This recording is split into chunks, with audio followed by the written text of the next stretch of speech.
Lúc này là 4 giờ 51 phút chiều thứ Tư, ngày 15 tây tháng 4 năm 2026. Ôi trời, tự nhiên này, đó hang đá không có đèn á nha. Không có mở đèn led lên nè. Mà cũng không có mở đèn sạc lên nè. Mà hang đá chú sáng cả. Đó, để coi cái này. Đó. Đó, hang đá chú không có mở đèn. Đây, để tôi mở đèn led lên nè. Đó, đèn trong điện thoại đó. Giờ tắt nè. Tắt đèn trong điện thoại nè. Đó, hang đá chú không có đèn á nha. Không có mở đèn gì hết á. Hạt châu chú đậu vô á. Để tới coi cái này gì vậy?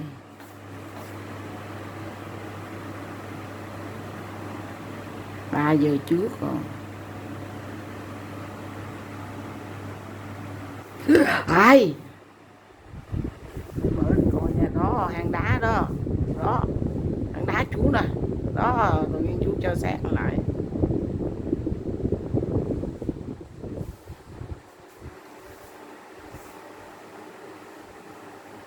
Đó, đó, tự nhiên chú cho tấu.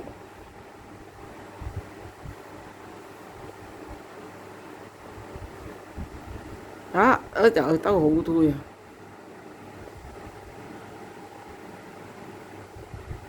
Đó, tự nhiên chú cho nó tấu hù.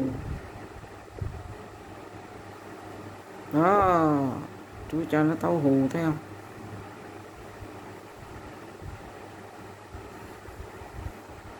Ấy. Đó, đèn chú nha. Giờ vô đây ngầu quay phim. Đây này, không có mở đèn sạc này, để mở cho coi nè. Này, đèn sạc chưa mở này, thấy không? Đó, bây giờ ngồi xuống mở đèn sạc lên.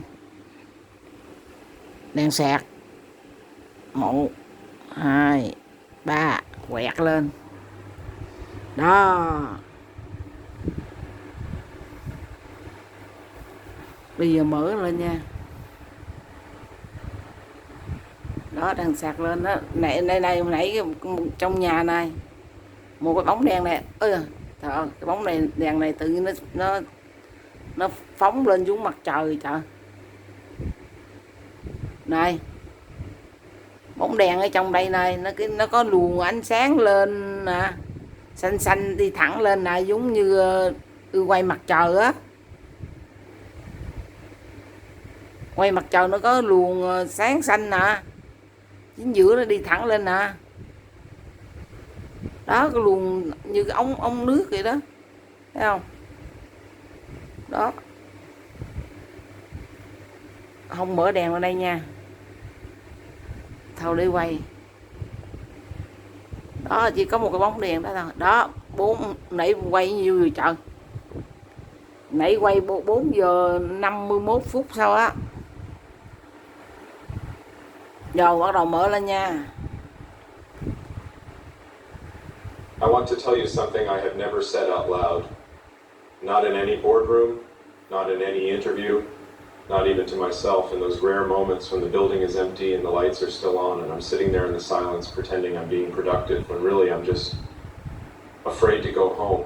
Because home means stillness, and stillness means thinking, and thinking means feeling. And for the longest time, I had made a religion out of not feeling.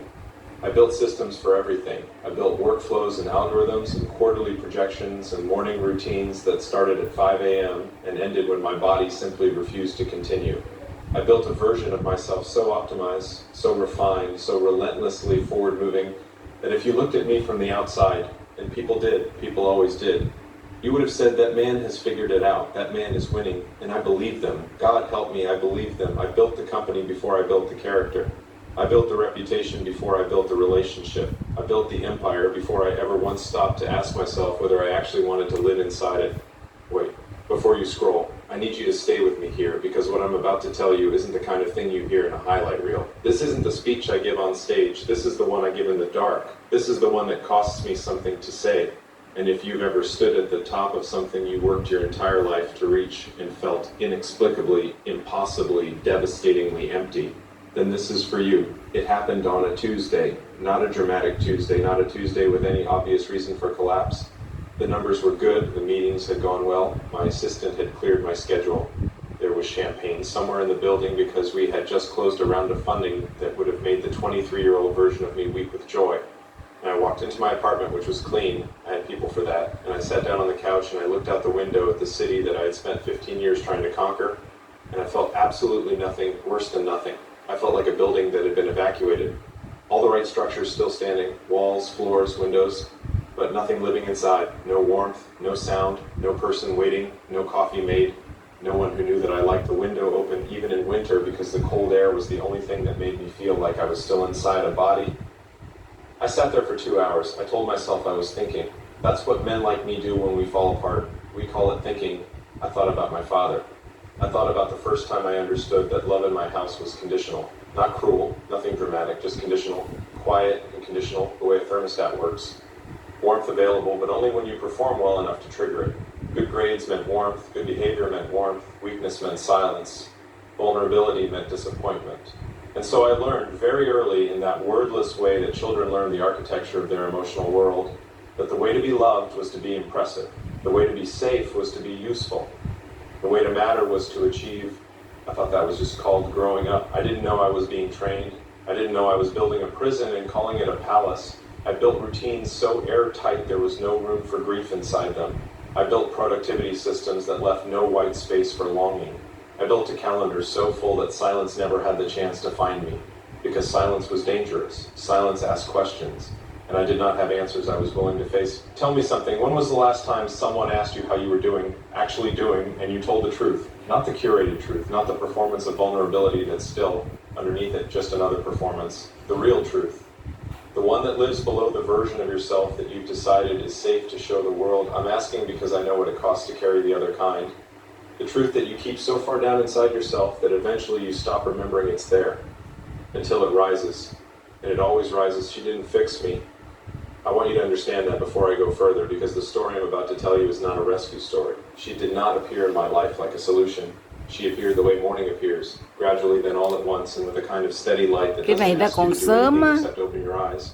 I Trời- met her at a point in my life when I had become Trời very nó good at còn meeting nắng people á, and letting nothing nên ánh actually sáng cái land. chú I nó had không sáng perfected không the art mà. of being present in body and absent in soul. I could hold eye Trời, tấu thì contact, laugh tấu at á. the right moments, ask the right questions, make people feel heard. I was, by every social measure, charming. And every night I drove home alone and felt the specific loneliness that belongs to people who are very good at the performance of connection without ever risking actual connection. She sat across from me at a dinner I almost didn't attend. Some mutual friend, some event I had agreed to months before and was looking for a way to exit gracefully. And she looked at me, not the way people usually look at me, not with the particular glaze of recognition or the flicker of calculation. She just looked at me like I was a person, ordinary, neither impressive nor disappointing, just present.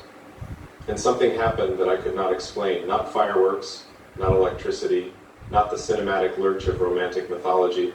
Something quieter and more unsettling. It felt like being seen through. Like someone had walked into a room that I had been claiming was a palace and said very gently, "This is not a palace. This is a structure you built to keep people out. And you know it." I didn't pursue her right away. Men like me, men who have built their entire identity around control and competence, don't easily move toward anything that threatens the architecture. I observed her the way I observe problems, analytically, at a safe distance. I told myself I was assessing. What I was really doing was testing whether she would go away if I didn't give her what she expected. She didn't go away, she didn't push either. She didn't perform patience like a strategy. She just continued being herself, completely, unhurriedly herself. She'd had this quality I didn't have a word for at the time. I found the word since. The word is presence, not the manufactured presence of someone who has been trained to seem present. Actual presence, the kind that takes up room without demanding anything. I built walls faster than she could dismantle them, and she never tried to dismantle them. She just sat on the other side and talked to me through them. And slowly, without my permission, without my planning, without any optimization on my part, the walls began to feel less necessary. Here's what I learned in the months that followed. I learned that I had confused performance with personhood. My entire adult life I had believed, genuinely, deeply believed, that I was the sum of what I produced, that my worth was a quarterly report, that love was a transaction, that if I stopped achieving even for a moment, the people in my life would locate the exit, because that's what I learned, that love has conditions, that safety has requirements, that you earn your place in someone's warmth or you lose it. She taught me something different, not through speeches, not through interventions, through the accumulation of ordinary moments that I kept waiting to become extraordinary and that stayed stubbornly, lovingly, revealingly ordinary. She taught me by calling me when I hadn't called, not accusatory, just present. Hey, I was thinking about you. She taught me by sitting in the same room with me while I worked, not performing togetherness, just tolerating my particular brand of obsessive silence without interpreting it as rejection. She taught me by asking questions I didn't have answers to and not needing me to perform the answer. She would say, "What are you actually afraid of?" And I would give her the smart answer, the analyzed answer, the answer I'd rehearsed in therapy. And she would look at me and say, "No, the real one," and wait, and keep waiting, until the real one came out, ugly and unprepared, from somewhere beneath the floor of my carefully curated self. Look at me for a second. I know what some of you are thinking. You're thinking, this is where I tell you love saved me, that she completed me, that I found my person and the empire finally meant something. You're waiting for the tidy emotional resolution. But that's not what happened. What happened was messier and slower, and far more important, what happened was that I fell apart. Quietly, privately, incrementally fell apart. The walls I'd spent decades constructing began to lose their structural integrity, not because she knocked them down, but because for the first time in my life, I allowed myself to wonder whether I actually wanted to live behind them.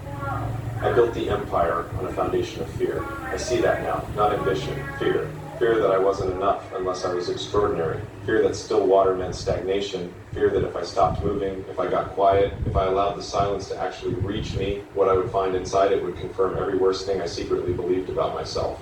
That I was insufficient. That the love I had been chasing through achievement was never going to arrive in a boardroom. That I had been optimizing for the wrong currency in my entire adult life. The collapse came slowly. Then it came completely. I remember the night I cried in front of her for the first time. I had made it approximately 37 years on this earth without crying in front of another human being. I had a system for that too. I would wait until I was alone, and even then, mostly I would override it. Efficiency, control, forward motion. We were doing nothing, genuinely nothing. Sitting in her kitchen at 11 o'clock at night, and she was telling me about something that had happened to her when she was 12, some small, specific, formative hurt that she told me without drama or self-pity. Just this honest excavation of her own history, and I don't know if it was the specificity of the detail or the casualness of her trust or simply the accumulated weight of a life spent armoring myself against exactly this kind of moment. But something moved in my chest that I had no protocol for, and before I had time to reroute it, I was crying, not performatively, badly, messily.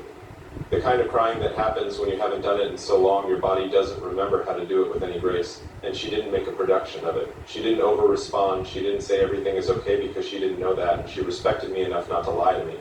She just moved her chair closer to mine and put her hand on my arm and stayed. Just stayed. I thought I would feel humiliated. I had built an entire identity on being the person who does not need, the person who has it together, the person other people come to with their problems because I could be relied upon to have the resources, the composure, the answer. And here I was, undone, in a kitchen at 11 o'clock on a Thursday night, in front of a woman I had been trying very carefully not to need too much. What I felt instead was something I did not have the vocabulary for in that moment, but have been searching for words for ever since. I felt like I had put something down, something very heavy that I had been carrying for so long I had forgotten it wasn't part of my body. Don't deny it. You know this weight. You've been carrying yours too. Maybe yours is called success and you're terrified it will never be enough. Maybe yours is called fine and you've said it so many times in response to how are you that it has become an involuntary reflex. Maybe yours is called strength and it has slowly, quietly over the years calcified into isolation. Here's what I learned. Strength that cannot ask for help is not strength. It is fear wearing a costume. I thought I was choosing excellence. I was choosing safety. I thought I was building a legacy. I was building a barrier. I thought that if I moved fast enough, achieved enough, proved enough, I would eventually arrive at a place that felt like home. But you cannot achieve your way into belonging. You cannot optimize your way into intimacy. You cannot build a shortcut to the kind of love that sees all of you, the efficient parts and the broken parts and the terrified parts and the parts still learning how to be a human being instead of a performance of one, and chooses to stay anyway. She stayed, and I want to tell you what that did to me. Not in the romantic sense, though there is that, in the structural sense, in the way that matters most, because I had built my entire life on the premise that staying was conditional, that people stayed when you were useful and left when you were inconvenient. That love was a renewable contract, dependent on performance, revocable upon weakness. I had never let anyone close enough to disprove this theory. I had, unconsciously and with enormous diligence, curated my relationships to ensure that no one ever had the opportunity to see enough of me to leave, because you cannot be truly abandoned by someone who never truly knew you. She knew me. Gradually, then completely, she knew me. And she stayed, and the staying, the ordinary, undramatic, uncelebrated daily staying, broke something in me that needed to be broken. Some false load-bearing wall that I had built across the interior of myself that was, in truth, holding nothing up. It was just taking up room. It was just keeping light out. I started to rebuild. Not the company. The company was fine. Myself, I built something different this time. I built it slowly. I built it without a timeline. I allowed for imperfect materials and irregular progress. I allowed for days when nothing got built at all. I built it the way actual foundations are built, not fast, not showy, not optimized for optics. I started saying what I needed, quietly at first, experimentally, as if testing a structure I wasn't sure would hold weight. I need to slow down. I need you to know I'm afraid. I need to sit with this instead of solving it. I need to not have an answer today. Small bricks, ordinary bricks, the kind that don't look like much individually, but that, laid over time with intention and honesty, begin to form something that resembles a home, not an empire. A home, here's what I learned. An empire is built to be seen. A home is built to be inhabited. An empire has a public face. A home has a kitchen at 11 o'clock at night and a woman who moves her chair closer without needing to be heroic about it. An empire is a monument to what you have achieved. A home is a record of what you have risked. I'd been building empires my whole life because I had never felt safe enough to build a home. Tell me something. When you imagine success, when you close your eyes and imagine the version of your life that you were driving toward, that you were sacrificing sleep for, that you were postponing relationships for, that you were telling yourself is the destination, is there anyone in that image? Is there a morning that isn't optimized? Is there a moment of nothing in particular that still feels like enough? Because if there isn't, if your vision of success is purely structural, purely achievement-based, purely defined by what you have built and proven and acquired, then I want to gently suggest that you are building an empire you may not survive living inside. I know because I nearly didn't. The success did not stop. I want to be clear about that. I am not telling you that she showed me the futility of ambition. I am not telling you to slow down or lower the ceiling or care less about what you build. The ambition is still there. The drive is still there. What changed is the foundation it stands on. When the foundation was fear, everything I built was a kind of desperate proving. Every success was a repayment of debt I believed I owed to a world that had taught me my worth was conditional. Every achievement was a temporary relief from the baseline anxiety of being a person who believed somewhere beneath all the confidence and competence that he was not enough. When the foundation changed, the building didn't disappear, but it meant something different. I built because I wanted to, because I had something to say, because the work itself had value beyond what it earned me in the economy of other people's approval, because I was no longer doing it to become lovable. I was doing it from a place that already knew, tentatively, inconsistently, imperfectly, but knew that I already was. She did not give me that. She made the space for me to find it. There is a difference. She did not hand me a new identity. She offered me a steady enough environment that the old, false one could dissolve. That is not a small thing. That is the thing. I want to talk about the moments between the moments, because the transformation I'm describing was not a single dramatic turning point. It was not a mountaintop revelation. It was 1,000 ordinary mornings. It was the morning I made coffee for both of us without being asked and felt for the first time. That making coffee for another person was not a loss of productive time, but an act of love. And that love was not a soft distraction from real life, but was, in fact, the organizing principle of a real life. It was the afternoon I canceled a meeting, an important meeting, the kind I would previously have regarded as architecturally essential to the entire forward motion of my professional existence. Because she was having a hard day, not a catastrophic day, not a day that would register on any objective scale of human suffering, just a hard day. The kind of day that requires someone to be present. And I chose presence over productivity, and I did not feel the building fall down around me. It was the evening I told her I was scared. Not the strategic vulnerability of telling her something rehearsed and manageable, the real scared. The I don't know if I'm doing any of this right, and sometimes I worry that everything I've built is just scaffolding and there's nothing real behind it, scared. And she listened, and she didn't fix it, and she didn't tell me I was wrong to feel it. She said, I know, me too. And somehow that was exactly enough. Look at me for a second. I want to say something directly to you, and I want you to actually let it arrive. The thing you are most afraid to want, the kind of love, the kind of connection, the kind of daily, ordinary, unmemorable presence of another person who knows you and stays. You deserve that, not as a reward for achievement, not when you finally get your life together, not when the company hits the milestone or the body hits the target or the resume has one more line on it that finally makes you feel like enough. Now, as you are, with everything not yet resolved, with the parts of yourself you are still trying to quietly fix before you let anyone close enough to notice them. Wait, before you scroll, stay here for just one more moment. Because what I want to say next is the most important thing I've said. The collapse was not a failure. The emptiness was not an ending. The collapse was the mercy of a life that had gotten too loud for any truth to find its way through. The emptiness was the invitation, the terrifying, humbling, unwelcome, absolutely necessary invitation to stop building outward and start building inward, to stop performing a self and start becoming one. I had to lose the thing I had been performing. The man who has it together, the man who doesn't need, the man who can be relied upon to never be the one who asks for help. I had to lose that in order to find the thing underneath it, the actual self, the one that was there before the performance started. Before I learned that love had conditions, before I discovered that vulnerability was a liability and strength was the only currency worth holding, he was still there. Under all of it, quieter than I remembered, less certain, more human, she met him. She looked at him, this uncertain, unpolished, still learning version of me, and she did not perform acceptance, she simply accepted. And if you have never experienced that, if you have lived your entire life presenting only the optimized version and waiting for the day you finally feel safe enough to let someone see the real one, I want you to know that day is a choice, not a circumstance, not a destination you arrive at after enough achievement. A choice you make in an ordinary moment with another human being who happens to be steady enough to receive what you're offering. I built something new, quietly and slowly, on better ground. I built mornings that are not entirely scheduled. I built evenings that are not entirely productive. I built the capacity to sit across from another person and be fully there. Not parsing my to-do list, not calculating my next move, not managing how I'm being perceived. Just there, present, in the room, in the moment, in the conversation that doesn't need to be going anywhere to be worth having. I built, for the first time in my life, a version of myself that is not primarily defined by what he has produced. A version that can be tired without it meaning failure, that can be uncertain without it meaning incompetence, that can need without it meaning weakness, that can love without calculating the risk. Here's what I learned about love. Real love, not the conditional warmth of childhood, not the transactional affection of people who admire your achievements, not the affection that comes with the territory of power and success. Real love is a daily practice, not a permanent state. It is not something you find and keep. It is something you choose and re-choose. Every morning, every ordinary evening, every moment when you could be somewhere else, doing something more impressive, proving yourself to a world that is always watching, and you choose instead to be here, in the kitchen, with the coffee, with the person who knows your actual name, not the one on the company website. Don't deny it.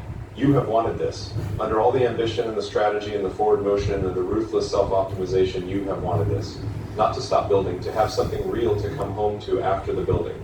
Not to abandon the drive, to have the drive in service of a life instead of a life in service of the drive. She made me cry. My future wife made me cry in ways I didn't know I was capable of. She made me cry the night I finally told her everything. Not the career narrative, not the origin story I polished for public consumption, but the actual everything. The parts I had kept even from myself, the fears with no strategic value, the grief I had never let myself properly hold, the longing I had misaddressed to ambition for so many years that I had almost forgotten what it was originally meant for. She listened. She did not flinch. She did not update her assessment of me. She looked at me in the specific way that means I already knew and I am still here, and I broke open in a way that would have terrified the version of me from even 2 years before, and it was the freest I have ever felt in my entire life. That is not a small gift. That is not a side note to the achievement. That is the achievement. The rest is structure. That is life's. So this is what I want to leave you with. Build the thing. Build it with everything you have. Let the ambition run. Let the drive be as fierce as it needs to be. There's nothing wrong with wanting to build something that matters, something that lasts, something that changes the way the world moves. There is nothing wrong with being the kind of person who cannot stop moving toward a bigger version of what's possible, but build it on a foundation that can hold you when you fall. Build it on honesty. Build it on the willingness to be seen. Build it on the understanding that the most impressive thing you will ever do in your life is not the company you build or the problem you solve or the headline you earn. It is the choice, made daily, to be actually known by another person and to know them in return. To choose presence when productivity is available. To choose honesty when performance is easier. To choose love not as a reward for finally being enough, but as the ground beneath your feet from which everything real can grow. She made me a better builder, not because she inspired me, because she showed me what I was actually building for, And now, when the Nó building vừa is hết nó empty lại at mở night, the đèn city nó is sáng laid lên out đó. below me, and the work is still good, and the drive is still burning. I go Đó, home. Đức Chúa làm phép Someone is lạ there, đó. and the window is open, Hồi nãy giờ Đức and the Chúa coffee không is không có already thay made. đổ For the first time in my life, đèn luôn. I have arrived somewhere that deserves the word.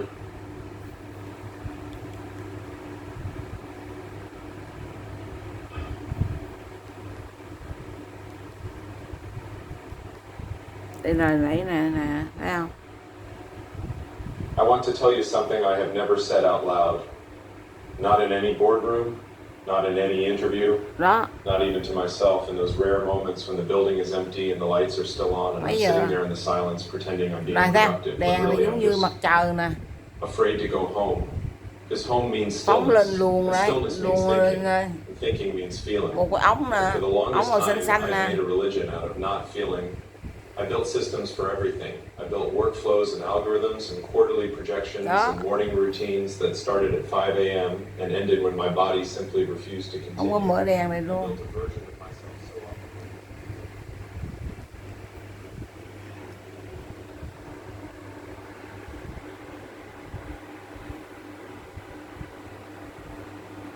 Đó, tự nhiên chú, đó chú không có thay đậu đậu tắt hả? Đây này, tắt đèn này, đó, tắt đèn, đèn sạc nè, tắt đèn sạc nè, hang đá vẫn sáng nè, thấy không? Hang đá chú vẫn sáng, đó, đèn chú vẫn sáng,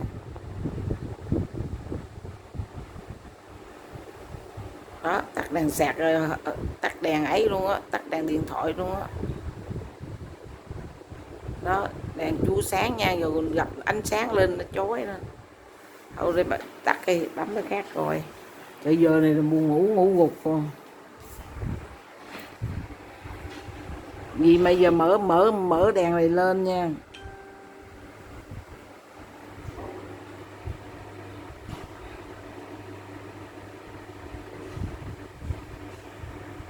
Mở lên cái nó ấy nè, tấu hù nè, tấu tắt. Cái trời còn chiều này, trời chiều này thấy không? Hồi trước nó còn ấy đó, còn nắng hồi trước còn nắng đó. Tao dừng lại. Đó, nó sáng thấy không?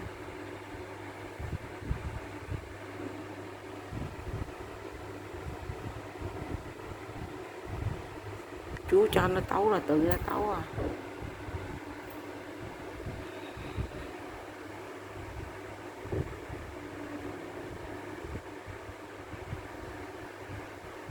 Tao tắt nha.